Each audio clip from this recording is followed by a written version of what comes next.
Olá, nosso tema hoje é sobre desertificação dos espaços urbanos e as consequências para a vida na cidade. É um tema um pouco mais complexo, sendo assim a gente precisa dividi-lo em algumas partes para tentar entender. Primeiro eu preciso entender o que é desertificação de cidades. Antes disso, eu tenho que saber por que existem cidades. As cidades existem para dividir um bem comum, para compartilhar de pensamentos, de cultura e de buscar também a manutenção de certos direitos sociais, que são garantidos pela prefeitura ou pelo Estado de uma maneira geral. Através das cidades eu consigo acessar mais facilmente o governo, porque a prefeitura ela acaba sendo mais direta, mais imediata do que um governo estadual ou federal, por exemplo. E a prefeitura sabe as necessidades de uma determinada cidade. Muito bem. Mas o que é a desertificação, então, dessas cidades? É determinados espaços urbanos que não são bem aproveitados pela sociedade, em que quase sempre, ou até mesmo sempre, em todos os momentos, fica vazio, deserto. Então, esses espaços que ficam vazios e desertos podem ser espaços desde que passa o dia muito movimentado e à noite fica totalmente deserto, ou até mesmo lugares abandonados dentro da própria cidade. A gente vai tentar abordar como que essa característica de abandono de determinados momentos, determinados locais urbanos, pode interferir na vida de quem vive nessas cidades. Para isso, eu preciso então entender, antes de tudo, qual é o motivo do Brasil apresentar tantas cidades com tanta desertificação de espaço público. A primeira coisa, então, a gente tem que falar sobre a urbanização acelerada, que ocorreu na metade do século XX. A gente sabe que o êxodo rural no Brasil rolou de uma maneira muito rápida. E não foi espontâneo, foi através da industrialização. Isso fez com que a urbanização acontecesse de maneira não planejada. Então as cidades hoje, que cresceram lá na metade do século XX, têm esse crescimento de dentro para fora. Eles vieram então para as grandes cidades, do meio, do centro para as periferias. Então as periferias nessas grandes cidades são ao redor das cidades, tem difícil acesso à cidade. Dentro dessa característica, a gente pode citar o processo de industrialização mesmo, que provocou essa urbanização acelerada e provocou também a urbanização das cidades no Brasil. Claro, a gente cabe mencionar aí, a gente falar sobre como que para as cidades brasileiras falta planejamento. De maneira geral, todas, como eu falei, nasceram de maneira espontânea. Elas não têm um planejamento urbanístico em que pense no cidadão como parte integrante da sociedade. No Brasil, as cidades são pensadas para o capital. As pessoas são um pouco deixadas de lado. Dentro dessa questão, a gente pode falar sobre a lógica de fábrica. As cidades no Brasil foram criadas e urbanizadas seguindo uma lógica de fábrica, que qual é? É a setorização do espaço. Assim como na fábrica, cada espaço é responsável pela criação de uma determinada parte de um produto, nas cidades brasileiras também acontece isso. Então tem o centro urbano, que geralmente é o centro comercial, em que as pessoas vão lá para consumir, para produzir e trabalhar. Tem as áreas mais próximas do centro urbano, em que tem casas muito bem feitas, muito caras, e as pessoas vão lá para viver bem. Tem os arredores, que são a periferia, que é o lugar que sobrou para a galera mais pobre, e também outros bairros um pouco mais ricos que eles gostam de viver à sua distância. Durante o dia, esse centro urbano fica muito cheio. Durante a noite, fica deserto. Durante o dia, esses bairros residenciais ficam desertos. Durante a noite, está cheio de gente povoada, mas as ruas também estão desertas. Então, basicamente, quando a gente fala sobre essa urbanização e coloca sobre essa lógica de fábrica, a gente mostra como que nas cidades, de uma maneira geral, isso acontece. Como é no Rio de Janeiro, que é um bom exemplo. O centro do Rio de Janeiro, se você vai lá numa quarta-feira à tarde, você consegue ver um trânsito de pessoas muito grande. As calçadas estão povoadas de gente de todas as raças, cor, credo e classe social. Quando dá umas 7, 8 horas da noite, já não tem mais ninguém. No final de semana, aos domingos, por exemplo, é deserto, chega a ser perigoso. Não tem pessoas ali para tomar conta do próprio espaço. Esse espaço público está mal aproveitado. E aí onde vai ficar cheio? Nos bairros periféricos não, nos bairros residenciais que estão ao redor. Então, quando a gente fala sobre a desertificação do espaço urbano, a gente menciona essa característica mesmo de formação de cidade. O planejamento, ou o pouco desse planejamento, como a gente viu, não é tão planejado assim, não foi feito em cima de demandas humanas, foi feito em cima de fluxo de capital. Então, as cidades, quando são pensadas e até mesmo modificadas para melhorar o fluxo, sempre é para melhorar o fluxo, para melhorar as vias, para melhorar o acesso, mas nunca para melhorar o conforto, para melhorar o ir e vir das pessoas que estão vivendo naquela cidade. Então, demandas humanas como lazer, trabalho, segurança, consumo, quando está no mesmo bairro, eu consigo dar vida àquele bairro, dar vida àquela cidade. No Brasil não acontece isso. No Brasil eu tenho um bairro específico para comprar roupas, um bairro específico para trabalhar, um bairro específico para acessar o lazer, o outro para a cultura e um para dormir. Essas coisas não se conectam. Elas sempre estão presentes ali, mas ela só vai ter vida a partir do momento que tem a gente ali. E a gente sabe que nem sempre vai ter gente ali. Então, quando a gente coloca isso para o Brasil, a gente vê a cidade como um fluxo de mercadorias em que a gente sai de uma caixa, entra numa caixa, vai para uma caixa. Eu saio de casa, que é uma caixa, entro no carro, que é uma caixa, no transporte público, vou para o trabalho, que é outra caixa. Se eu quero me divertir, eu vou para o shopping, que é uma caixa, eu vou para um bar, que é uma caixa. E eu fico sempre enclausurado. E esse enclausuramento é muito negativo quando a gente fala sobre a vida na sociedade de uma maneira geral. Porque a cidade é um espaço coletivo, em que é necessário haver trocas, é necessário haver fluxo de pessoas. Nas cidades brasileiras, praticamente, a gente não conhece os nossos vizinhos. A gente não conhece as pessoas que estão no nosso lado da rua e não tem nem ideia do que elas estão, quais são suas dificuldades, quais são suas alegrias. Então, pra gente, o outro é sempre um vulto que está passando na rua, um vulto na janela. A gente não personifica as pessoas pela janela, por exemplo. A gente acaba ficando fechado em o nosso próprio meio. Isso difere um pouco do fluxo que existe na favela, nos espaços, nas comunidades carentes, em que essa ideia comunitária ainda está muito presente, né? E essa ideia comunitária em que sentido? Nas favelas, obviamente, não foram planejadas, mas as vias são menores, as casas também são pequenas, e eu preciso sair de casa para socializar, porque eu não tenho conforto na minha casa. E ao sair de casa, eu estou praticando o que se espera da cidade. Eu estou usando esse espaço público. Jane Jacobs, que era uma pensadora do século XX, que morreu em 2006, também urbanista, ativista social, ela escreveu um livro muito importante que é Morte e Vida nas Grandes Cidades. E esse livro que eu recomendo, se você quiser aprofundar nesse conteúdo, esse livro aborda exatamente a questão dessa aula, que é como as cidades não foram pensadas para pessoas. E ela tem uma expressão muito forte no livro, que permeia quase todo o livro, que é o olho das cidades, ou olhar observante. Que, como na favela, por exemplo, existe esse olhar observante, em que eu vou participar da vida em comunidade, e aí automaticamente a vida do outro passa a ser a minha vida também, né? Então, eu aproprio de situações que são particulares aos outros, mas são compartilhadas por todos, né? Como a ideia de vandalismo, por exemplo. Na periferia, se eu cometo um ato de vandalismo, a população de uma maneira se revolta, porque existe uma ideia de participação dentro desse meio, de identidade, uma questão cultural. Até mesmo quando a gente fala sobre coisas mais simples, como tipo a educação do filho, às vezes você cuida um pouco do seu vizinho, do filho do seu vizinho para sair e tudo mais. Essa comunidade, essa interação rola muito mais fortemente nas áreas periféricas. Só que está longe de ser o ideal, porque ali existe a utilização do espaço urbano, mas é um espaço limitado.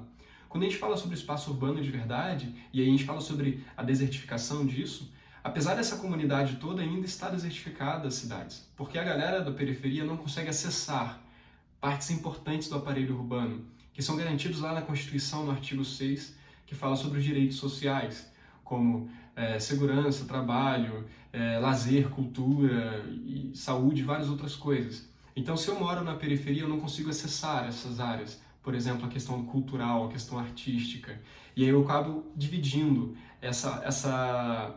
setorizando essa cidade. Então, durante a semana, eu como carente, como pobre, trabalho no centro porque eu tenho aquela passagem. No final de semana que eu deveria ir para o centro para me divertir, para ter acesso a uma área de lazer, a um museu, a um parque ou qualquer outra coisa, eu não consigo, eu acabo ficando preso no meu próprio gueto.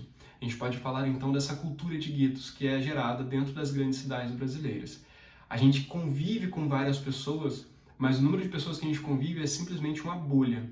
Então, é uma bolha de onde é a minha casa, de onde é o meu trabalho, de onde é a escola dos meus filhos, de onde eu vou para a casa da minha mãe e por aí vai.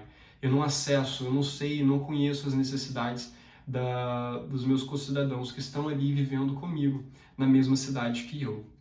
Dentro dessa questão, a gente pode falar até de um termo geográfico, que são os enclaves fortificados. Os enclaves fortificados é essa forma que a gente criou de distanciar as pessoas. É como se fosse uma camarotização da sociedade. Então, se eu tenho grana, eu vou viver em uma casa fortificada, como se fosse uma fortaleza de fato. Eu vou viver em um condomínio que não tem acesso a qualquer pessoa. Eu tenho um porteiro lá para vigiar, tem grades, tem tudo que vai fazer com que eu esteja separado das mazelas da minha sociedade. Isso vai fazer com que eu naturalmente pense em mim antes de qualquer outra pessoa. Isso para uma cidade pode ser negativo. A gente já começa a falar sobre a não apropriação daquele espaço. Eu não sinto parte daquele espaço. Eu não conheço o outro. Eu vivo por mim mesmo e está bem. Tá? Então a gente pode colocar isso como um ponto que é abordado claramente dentro das grandes cidades. Criolo, por exemplo, tem uma música muito importante que eu gosto bastante, que é Não Existe Amor em SP. E ele aborda um pouco sobre isso, quando ele fala que São Paulo é um buquê, mas buquês são flores mortas. Porque é exatamente isso, São Paulo é uma grande cidade, tem uma dinamicidade muito grande, uma diversidade gigantesca, mas ao mesmo tempo essas pessoas não se interagem do jeito que deveriam interagir, e não se interagem e interagem com o espaço público da mesma maneira. Isso faz com que São Paulo, por exemplo, seja a cidade do mundo que tenha mais pessoas diagnosticadas com um transtorno de ansiedade, por exemplo, porque é uma cidade que não é pensada para a ideia do aproveitamento do espaço urbano, que é algo que deve ser trabalhado quando a gente pensa em urbanismo e planejamento de uma maneira geral. A partir do momento em que eu crio enclaves fortificados e eu provoco essa segregação, essa cultura de gueto, em que o meu gueto rico não lida com o gueto pobre, eles não se encontram no meio termo, eu acabo criando ali uma ideia de encontros privatizados. É que se eu quero me divertir nessa cidade, eu vou sair da minha caixa e ir para outra caixa. No Brasil, dificilmente eu saio e encontro com alguém no parque, por exemplo, ou na rua. São poucas as cidades que oferecem essa possibilidade para seus cidadãos. Então, ao eu sair de casa e ir para um bar para me divertir, eu deixo bem clara essa ideia de não aproveitamento do espaço público, porque eu não cogito a possibilidade de ir para um local público para diversão, para lazer, para espairecer um pouco a vida.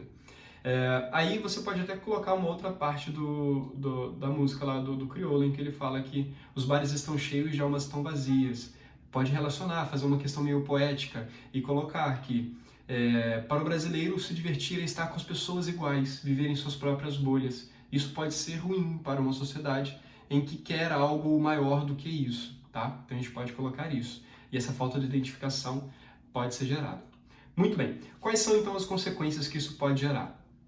Rapidamente a gente pode falar uma outra intertextualidade de Hannah Arendt. Hannah Arendt ela falava sobre várias coisas, sobre o mal, sobre o medo, né, que é o grande ponto dela, mas ela também falava sobre o espaço público, em como que o espaço público é um importante local para a estabilização da democracia. Que através desse espaço público eu consigo lidar com a diversidade política e ideológica. E se eu não partilho dessa diversidade, eu acabo fazendo um afastamento dessa noção política. E o espaço urbano é por si só político, tá? Então, quando eu vou a um parque e existem pessoas conversando sobre diversas coisas, eu estou compartilhando sobre coisas, eu não preciso necessariamente conversar com essa pessoa, mas eu estou dividindo esse meio, porque o espaço urbano ele tem que ser democrático, e no Brasil ele acaba não sendo democrático. Qual então é a consequência disso? De a gente viver nos nossos guetos e não fazer parte e não socializar nesses espaços urbanos? A gente pode falar sobre o caráter político mesmo. Então a gente acaba não pensando política de uma maneira ampla, tá? Então a gente pensa sempre no nosso próprio umbigo, na nossa própria individualidade, na nossa própria dificuldade. Isso é um ponto muito negativo, tá? E aí, claro, o espaço ele tem a ver com a forma como as pessoas se relacionam. Então, se eu lido com a cidade dessa maneira, eu acabo tendo mais dificuldade para lidar com o diferente. Mesmo de tratar bem, de ser uma comunidade de verdade. Isso pode ser realmente algo que vai causar um problema muito, muito sério lá na frente, tá? Então a gente pode falar sobre essa ideia política, pode falar sobre o senso de comunidade, pode falar sobre a individualização da vida urbana, pode falar sobre o desenvolvimento como um todo, né? Porque a gente começa no desenvolvimento na nossa própria cidade para ir para o estado, para ir para a nação. Então eu preciso saber as necessidades que estão em pauta naquela área, tá? Então, por exemplo, tem um geógrafo inglês muito famoso chamado David Harvey, e ele tem um pensamento que ele diz o seguinte: o direito à cidade ele não tem que ser individual.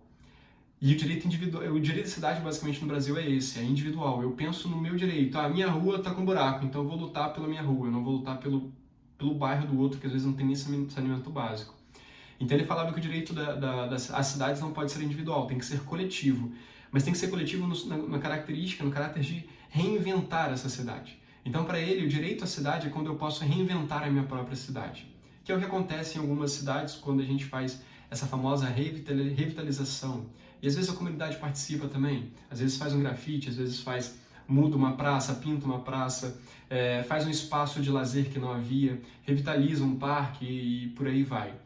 Isso, quando o David Harvey fala sobre isso, ele pensa sobre como que a vida na cidade deve ser pensada pelos cidadãos, antes mesmo do próprio governo. Só que se eu acabo vivendo fora de determinados espaços, ou seja, não acessando espaços que estão desertificados, eu não tenho contato com essas necessidades. Então também não posso reivindicar. Então a gente pode, claro, falar sobre isso, tá?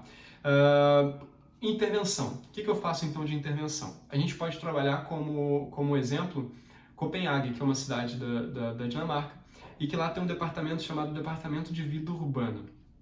Esse Departamento de Vida Urbana nasceu em 2008 e tinha planos de até 2015 chegar a 80% de satisfação da cidade em morar nessa cidade, né?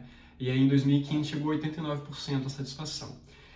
Basicamente é o seguinte: existe esse departamento que está acima de qualquer outra secretaria municipal e ela pensa sobre a vida na cidade. Então, qualquer intervenção que vai ser feita pela prefeitura, primeiro eu vou pensar como as pessoas vão lidar com isso. Então, fala sobre mudança de trânsito, a prioridade do trânsito é o pedestre e o ciclista. Os carros e o transporte de maneira fica depois, né? Primeiro o transporte público, depois os carros individuais, por exemplo. Então existe uma ordem ali que deve ser seguida. A ideia do planejamento urbano foram replanejadas várias situações do espaço público que não eram utilizados.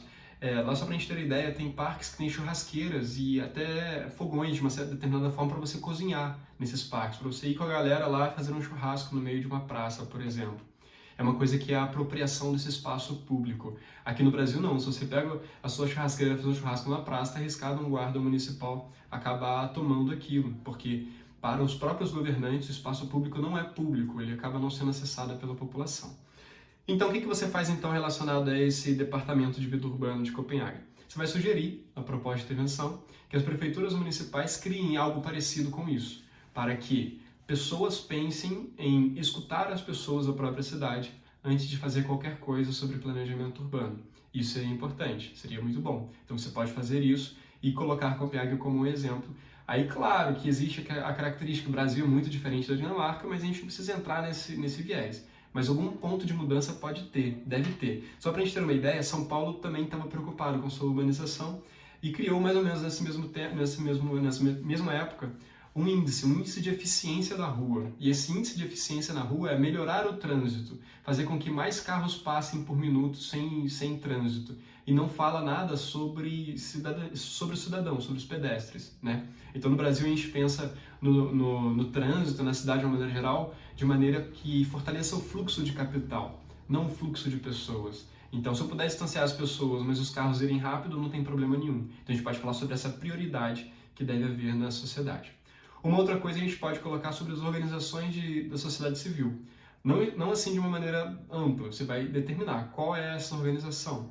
Você vai falar talvez sobre a associação de moradores, criar eventos em determinadas áreas que estejam desertificadas, para que a população possa ir até a este local e começar a usar e interagir, e politizar, e conversar, e compartilhar, né? Então pode falar sobre eventos artísticos, culturais, e até mesmo eventos econômicos, como a criação de feiras, comunitárias ou não, mas que a população vá até aquele ambiente. Então existem alguns exemplos de cidades que tiveram esse pensamento e que revitalizaram uma parte, criaram feiras culturais, artísticas e até mesmo econômicos para venda de produtos, não há problema nenhum nisso, eventos esportivos para que a população pudesse desfrutar desse espaço mais significativamente. Então uma dica aí importante, associação de moradores, junto com ONGs locais, Você pode falar também, reivindicar junto à prefeitura municipal o uso desse espaço de uma maneira mais eficiente.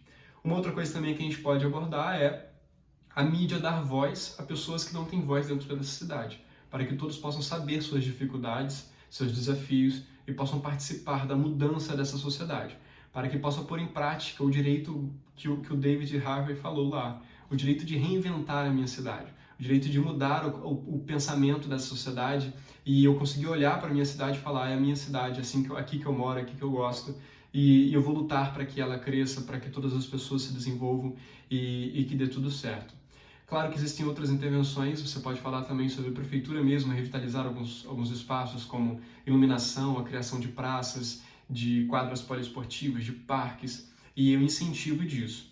E, claro, a prefeitura, quando fizer algum evento que vai usar o espaço público, fazer uma divulgação, porque às vezes acontece e a população acaba não ficando sabendo. Então você pode falar sobre aumentar a divulgação dos eventos culturais, artísticos, econômicos que acontecem na cidade, para que toda a população possa acessar essa área. Pode até pensar em transporte gratuito em determinado dia da semana, como domingo, por exemplo. Então, colocar gratuidade de transporte da periferia para o centro, para uma parte de acesso cultural, artístico, também é um pensamento disso. Então, você pode colocar isso como a prefeitura trabalhar, tá?